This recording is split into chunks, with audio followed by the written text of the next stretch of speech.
Now, it's pretty good to trust people, but it's never a good idea to add someone on your credit card as an authorized user because it can actually put you at crazy risk. Now, if you're watching this video, maybe you have a credit card and you want to add someone as an authorized user and you're doing some research, or maybe you actually want to be authorized on somebody else's credit card and you want to gather information to actually help convince them of what to actually do. Now, in this video, I'm not here to judge anyone. What I'm here is to do is basically provide information, okay? So overall, I'll tell you what an authorized user is, the pros, the cons, and on top of that, what are actually alternatives to actually put in someone on your credit card and list them as an authorized user, because it does come with a lot of risks, some benefits, and by the end of this video, you'll actually understand everything. And I'll also tell you a story by the end of this video, so make sure you watch until the end. Now, as always, guys, like this video. On top of that, also subscribe and hit the bell to get notified. Now, the very first thing is, Tommy, what exactly is an authorized user? Well, overall,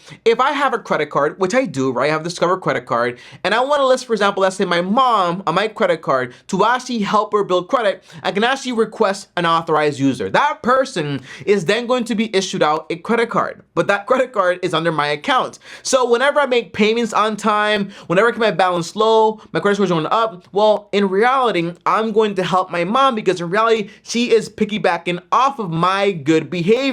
Now, there are some benefits and there also are some cons here. The benefits for me are basically, well, if my mom is using my credit card as an authorized user, well, if she's paying on time and everything's fine, I get all the points, okay? That's pretty cool. And on top of that, you have two people, so more expenses to actually pay, more points for me, but it's really more of a downside in my sense, and here's why, okay? So if my mom doesn't want to pay, doesn't matter, I am 100% liable for the balance on that account, okay? If my mom, well, that's really about it, okay? So if she's irresponsible, she doesn't want to pay me, then I am fully liable. And that's the biggest downside, and that should really be the big thing that keeps you away from me, because in reality, it can change a relationship, and then things get very, very awkward. But overall, my mom would also have a downside, because although she benefits from my good behavior, so if my credit score goes up, hers goes up too, because, you know, they have credit history, on-time payments, and everything else. But if I start to be irresponsible, then that's also going to affect her. So it's like we're both in like this play of like, if I mess up, you mess up, but if you don't pay me, then I'm liable. It's like this big game of like, oh my gosh, I hope everything turns out okay. Now, I don't recommend whatsoever you have someone as an authorized user. So tell me, why not exactly? Because in reality, I think, okay, if you have a friend, you try to help your friend, right, in a way that doesn't affect you in like a negative way. Now, obviously, there will be times when you will help someone and it will cost you something, because in reality, if a friend needs help, like real help, you want to help them out, okay? But if a friend needs help with a credit card to build credit, there are alternatives. So you don't have to take the liability side of saying, hey, I'm going to be responsible. If you don't pay, I'm liable. You don't want to put that mix into the relationship. And that's just my personal opinion. But I'll give you a way to actually add as an authorized user without the risk by the end of this video. Now, here's something else I want to talk about, guys, here all together, okay? Now, if you don't want to add your friend as an authorized user, what would you actually recommend they actually do, Tommy, to build credit, okay? Now, some people, they're brand new to credit, so they can't qualify for a credit card. Some people have bankruptcies, delinquencies, and they can't qualify for a credit card, but they want to fix their credit and they want to start with a credit card, okay? So what exactly are the options here, okay? The answer is very simple. By the way, some parents want to add their kids, so by the time they turn 18, they actually have some credit history, which means things are going to be a little easier. By the way, you don't need credit to basically do anything in reality, because you can have manual underwriting, but that's another video for another day. But overall, what I suggest is a secured credit card. Most people can basically qualify for them, okay? Now, here are the ones I recommend: Discover, Capital One, and also Open Sky, and you also have Chime, okay? Open Sky and Chime People with no credit, people with bankruptcies, and basically get those and build credit without having to worry about basically being qualified. Now tell me, what is a secure credit card exactly? Because I'm hearing you, but I don't know what it is. The answer is a secure credit card is backed by cash you actually use to put towards the actual credit line. Meaning, for example, I go over to Discover, I say, hey Discover, I want to get a secure credit card. They say, okay Tommy, the deposit is going to be $50 or $150, and your whole credit limit is going to be, for example, let's say $100 to $300. Okay, meaning, hey, if I put down $50, they put down 50. If I don't pay, they take my money, the deposit, and then boom. Okay, this way they make sure that since you don't have any credit history or you have a bankruptcy, they know, hey, we can actually get our money back. Now, I highly recommend, if you're new to credit, recommend Capital One, Discover, also Chime. If you have bankruptcies, I recommend Chime or, for example, Open Sky, because really Capital One and Discover, they don't let people with bankruptcies and so on, and it's very hard to actually qualify if you do have bad credit score. New credit score is different. Bad credit score is a whole different story. So again, I personally would not add even my mom to as an authorized user, but what I would do is suggest she has to get a secure credit card, and that's what I did. And now her credit score is basically like over 700, so that it worked out.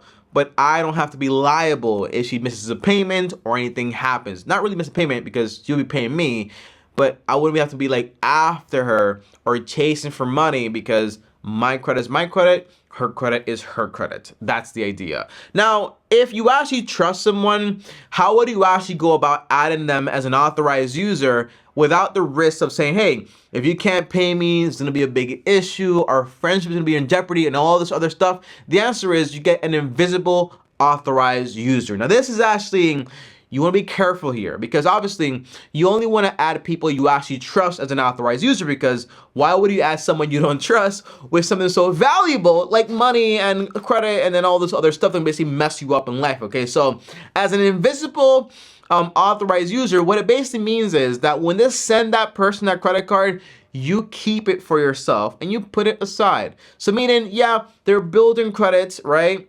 Piggybacking off of you and all this stuff, but they don't really have access to the credit itself because you have it in your power, in your possession.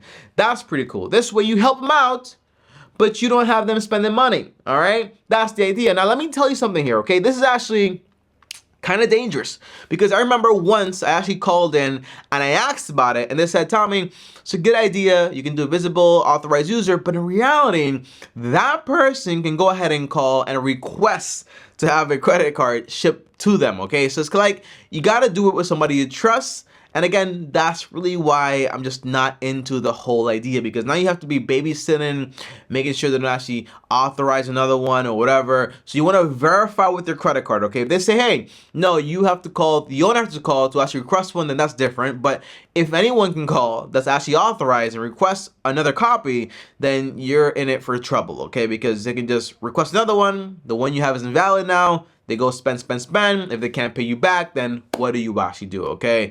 Now, here's the fourth part, guys, okay?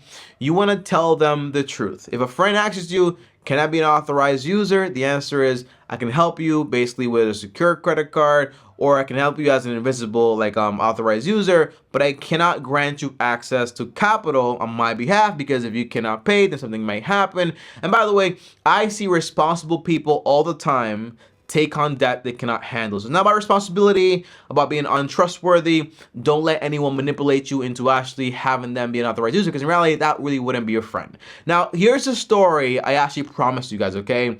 I remember the story. It was a mom, actually. Although I want to say a dad to cover up the reality. It's actually a mom. And this mom basically co-signed a bunch of loans. And when that grown adult decided not to pay, she was actually liable and had to pay everything. My point is, okay, even with kids, even with friends, even with cousins, even with brothers or sisters, whatever it is, you really want to help someone in a way that it doesn't affect you in the sense, okay? So if you're my friend and you need help, like financially, I wouldn't mind giving you money, but I never lend money. If you're my friend and you want to build credit, I wouldn't mind giving you options, but I don't want to take on that added risk, because if you fail, then it's going to be a massive issue and a massive burden on our relationship, okay?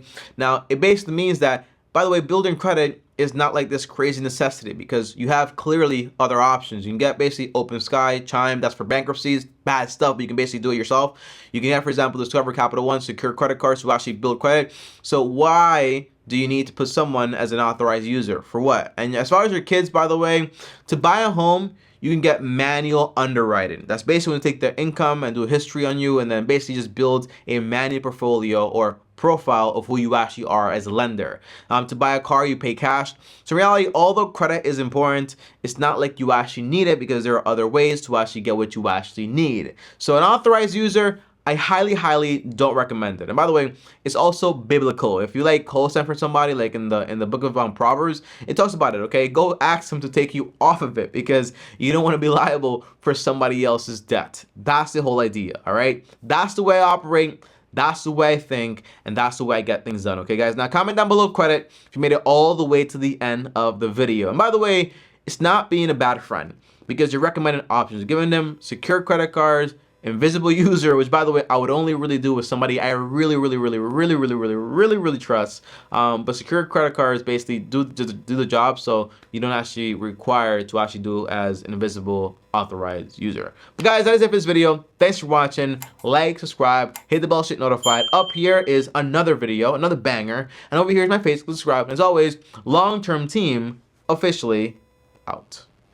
By the way, if you have a story, if you ever lent a friend money, you have a story with an authorized user, share it down below because I want to hear stories, okay? Peace.